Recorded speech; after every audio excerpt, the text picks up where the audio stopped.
Alright, so today I got a machine in the shop. They said I had a bad vibration.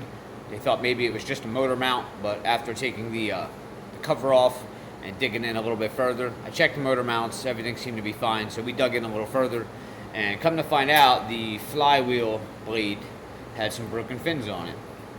That's not cool. Here's what it looks like. As you can see, there's a busted fin there, and a busted fin there. It looks like it's been broken for some time. When I took the cover off, there wasn't any fins in there. So somebody obviously heard it break before, took the cover off, took the broken fins out, and kept operating a machine like that. That is very dangerous.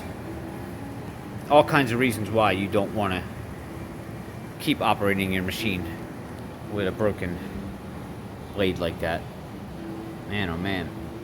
I haven't really examined it for any other stress fractures yet, but I can assure you there's probably something.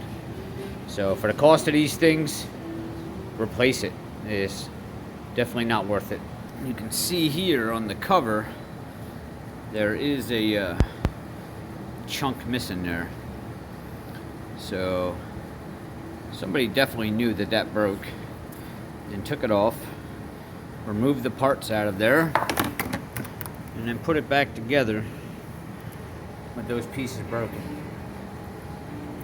These things are spinning literally 100 miles an hour or better. It's not very strong, especially certainly once you start getting stress cracks or whatever. So you figure one of these metal chunks flying off at that speed while you're going by somebody or flings up into the operator 100 miles an hour, that'll shear your skin, that'll cut right through your bone, take your foot off, take your arm off. Yeah, this was not cool. Somebody was operating with that. Not only that, it's going to cause unbalance to your machine and just all kinds of problems. Vibration will come from the unbalance. If you have that problem, just get it swapped out. It doesn't cost that much money, and you'll have peace of mind. Not only that, your motor will run better, and you'll probably save somebody's life or save a limb or two on your body. So hopefully this helps, and I'll see you next time.